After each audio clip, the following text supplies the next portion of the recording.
सुनसान देवगढ़, एक छोटा लेकिन शांति पहाड़ी कस्बा जहां हर आवाज जंगलों में गूंजती है। देवगढ़ में पोस्टिंग के 2 साल बाद आदित्य मिश्रा की मुलाकात स्कूल की अध्यापिका संजना रावत से हुई। शुरुआत में बस कैजुअल बातें हुई, लेकिन धीरे धीरे उनकी मुलाकातें गहरी होती गई। कभी स्कूल मीटिंग्स, कभी टीचर्स एसोसिएशन की चाय पर चर्चा, और फिर वो चर्चाएं लंबी शामों में बदल गई। आदित्य को संजना की आंखों में एक ठहराव दिखता था और संजना को आदित्य की बातों में वो सम्मान महसूस होता जो हर स्त्री अपने जीवन साथी से चाहती है। कुछ महीनों बाद आदित्य ने आखिरकार हिम्मत जुटाकर संजना से कहा, अगर मैं तुम्हारे साथ उम्र बिताना चाहूं तो क्या तुम मुझे अपनाओगी? संजना हल्की मुस्कान के साथ बोली, मैं पहले से ही तुम्हें अपना मान रही हूँ। लेकिन इस प्यार के रास्ते में एक सच था। श्रुति, संजना की छोटी बहन। श्रुति बहुत पढ़ी लिखी नहीं थी, लेकिन समझदार और सहज स्वभाव की लड़की थी। घर के बड़े बुजुर्गों ने पहले ही आदित्य और श्रुति के रिश्ते की बात पक्की कर दी थी। आदित्य ने कभी इस रिश्ते के लिए हाँ नहीं कहा, लेकिन उसने मना भी नहीं किया। आदित्य के दिल में सिर्फ संजना थी। आखिरकार उसने संजना को मिलने बुलाया। संजना, एक बात कहनी है, लेकिन नहीं जानता कि कैसे कहूँ। इतने महीनों में अब भी मुझसे कुछ कहने से डरते हो? आदित्य ने गहरी सांस ली, फिर उसकी आंखों में देखते हुए बोला, मैं तुम्हारा हाथ मांगने तुम्हारे घर आने वाला था, लेकिन तब तक घर वालों ने मेरा रिश्ता तुम्हारी छोटी बहन श्रुति से तय कर दिया। संजना के चेहरे पर एक पल को सख्ती आ गई। श्रुति से? हाँ, लेकिन मुझे नहीं पता था कि वो तुम्हारी बहन है। मैंने अब तक किसी को कुछ नहीं कहा है, पर अब चुप नहीं रह सकता। संजना, मैं सिर्फ तुमसे शादी करना चाहता हूँ। नहीं, अभी तक नहीं। मैं चाहता हूँ ये बात तुम ही उसे समझाओ। वो समझदार लड़की है, शायद समझ जाएगी। अगले कुछ दिनों तक संजना कोशिश करती रही, कभी किचन में, कभी लिविंग रूम में, लेकिन हर बार उसकी हिम्मत जवाब दे जाती। वो बस मुस्कुरा कर निकल जाती और श्रुति भी कुछ नहीं पूछती। आखिरकार एक शाम उसने हिम्मत जुटाई, बरामदे में खड़ी श्रुति के पास गई। श्रुति, एक बात कहनी है जो शायद तुम्हें तकलीफ दे। दीदी, इतनी सीरियस क्यों हो? सब ठीक तो है? आदित्य, जिससे तुम्हारा रिश्ता तय किया गया है, वो मेरा बॉयफ्रेंड है। श्रुति का चेहरा पल भर को भाव शून्य हो गया। कुछ सेकंड की लंबी खामोशी के बाद श्रुति धीरे से बोली, क्या आप दोनों एक दूसरे से प्यार करते हैं? संजना की आंखों से आंसू गिरने लगे। हाँ, मैंने कभी चाहा नहीं था कि ये ऐसे हो। मैंने तुमसे कुछ भी नहीं छीना, बस ये सब बस हो गया। श्रुति लंबे समय तक बस संजना को देखती रही, फिर हल्की मुस्कान के साथ कहा, आप खुश रहो दीदी, बस यही काफी है मेरे लिए। संजना की आंखें झलक उठी। उसने श्रुति को कसकर गले लगा लिया। बाद में आदित्य ने भी श्रुति से माफी मांगी। श्रुति बस आदित्य से इतना बोली, कभी इन्हें मेरे प्यार का एहसास मत होने देना, बस दीदी को टूटने मत देना। 3 साल बाद एक नींद जिससे वो कभी जागी नहीं। संजना और आदित्य की शादी को 3 साल ही हुए थे। प्यार वैसा ही था।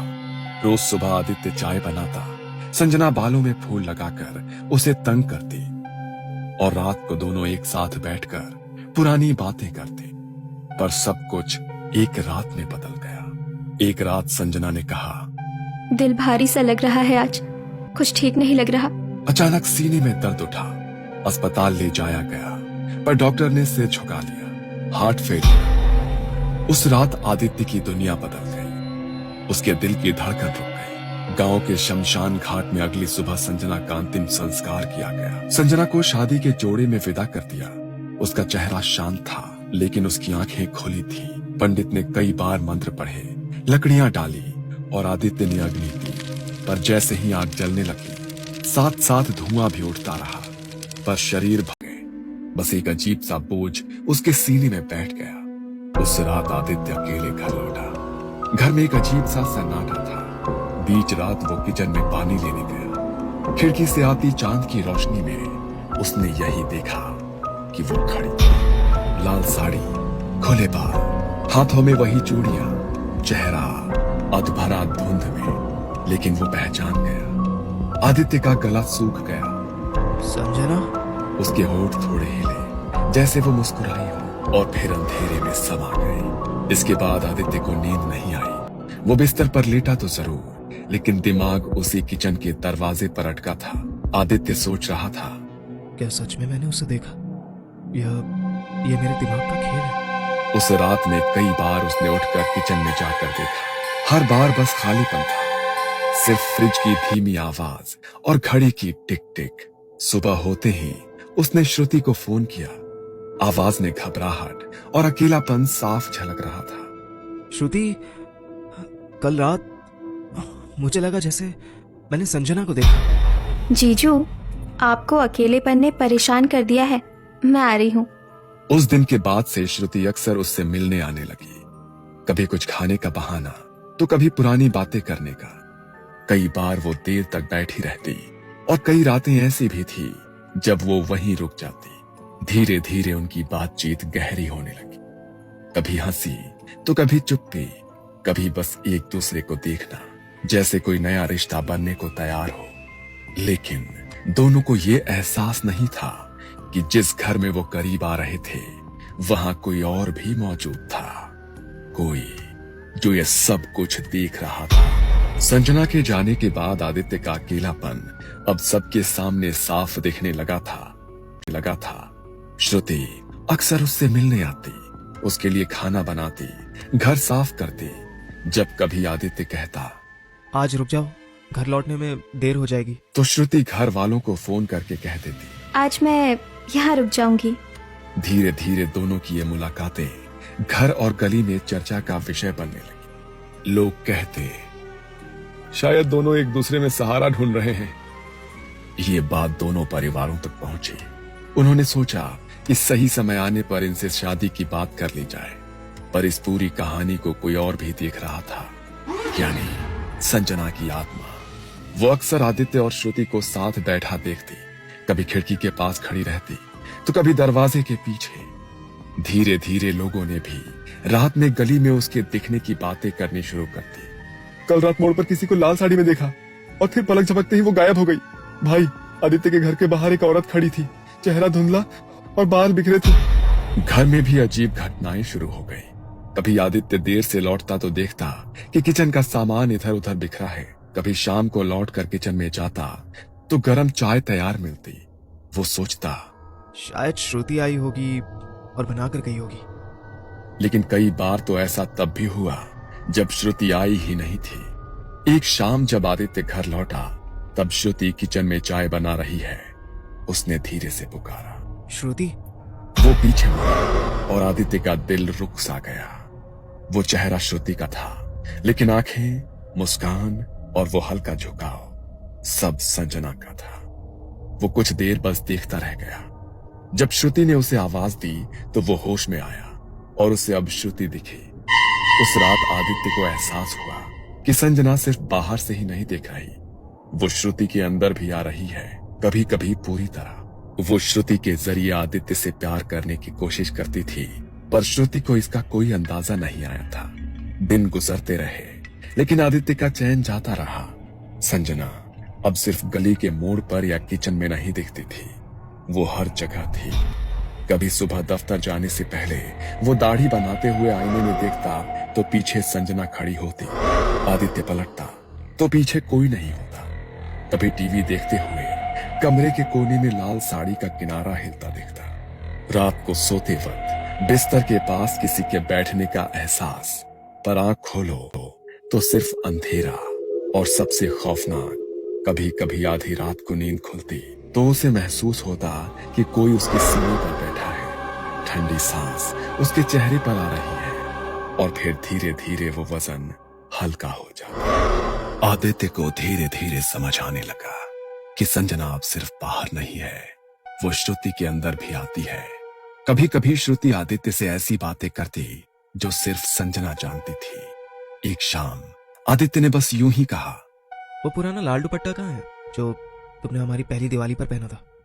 श्रुति ने बिना सोचे जवाब दिया, अलमारी के ऊपर वाले खाने में रखा है, और उसके साथ वो चांदी की पायल भी है। जो तुमने पहली बार खरीदी थी। आदित्य हिल गया। ये बातें तो सिर्फ संजना को पता थी, श्रुति को कैसी पता। और फिर अगले दिन जब उसने फिर उसी बारे में पूछा तो श्रुति ने उलझे चेहरे से कहा, कौन सा दुपट्टा? मुझे याद नहीं। उसकी आंखों में उस वक्त सिर्फ मासूमियत थी।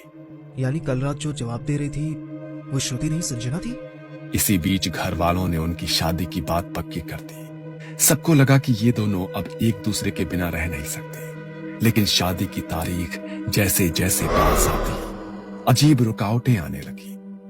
एक बार कार्ड छपते छपते प्रिंटिंग मशीन में आग लग गई। दूसरी बात, पंडित जी अचानक बीमार पड़ गए और मुहूर्त बदलना पड़ा। आखिरकार तमाम बाधाओं के बाद उनकी शादी हो गई। पर शादी के दिन भी जब आदित्य ने फेरे के वक्त श्रुति का हाथ पकड़ा तो उसकी हथेली बर्फ जैसी ठंडी थी। श्रुति ने धीरे से उसकी ओर देखा और होठों पर वही मुस्कान थी, वो मुस्कान जो सिर्फ संजना की थी। शादी के बाद शुरुआती दिनों में सब कुछ ठीक लग रहा था। श्रुति घर के काम संभालने लगी।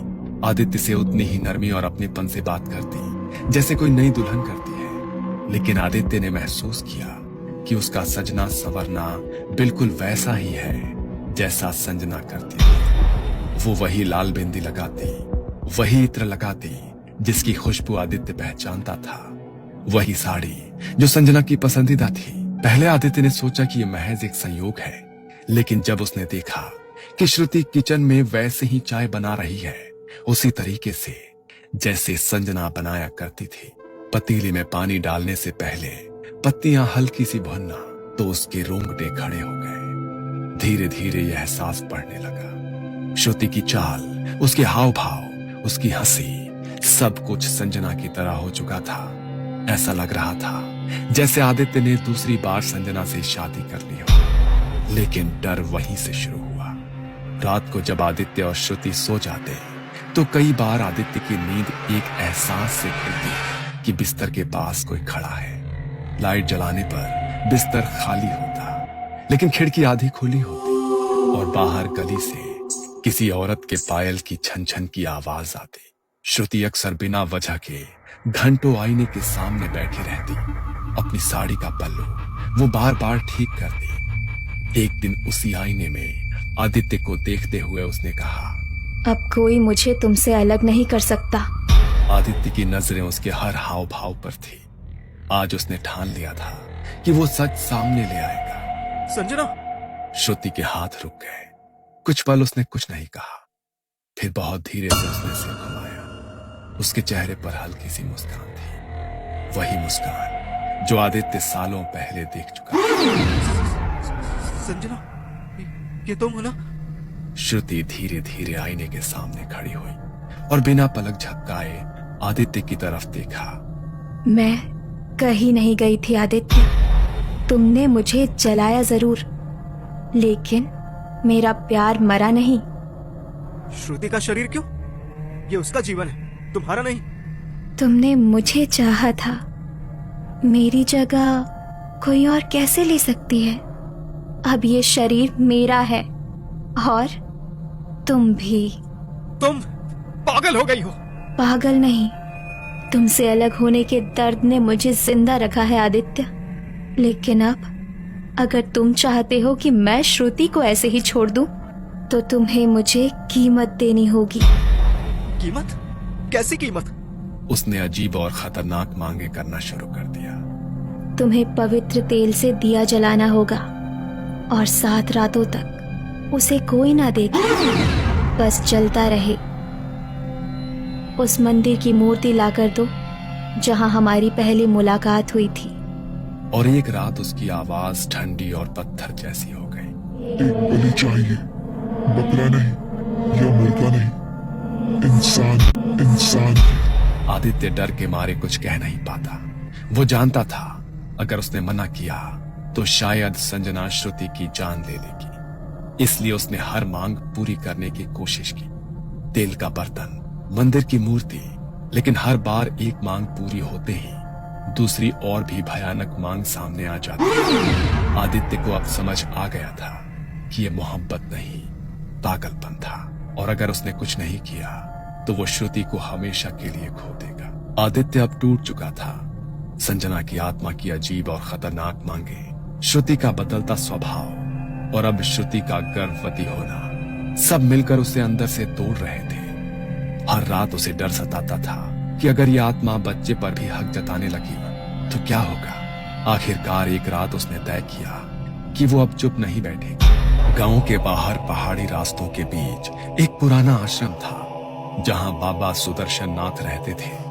कहते हैं कि बाबा ने कई खतरनाक आत्माओं को मुक्त किया है, लेकिन उनकी विधि आसान नहीं थी और हमेशा खतरे से भरी होती थी।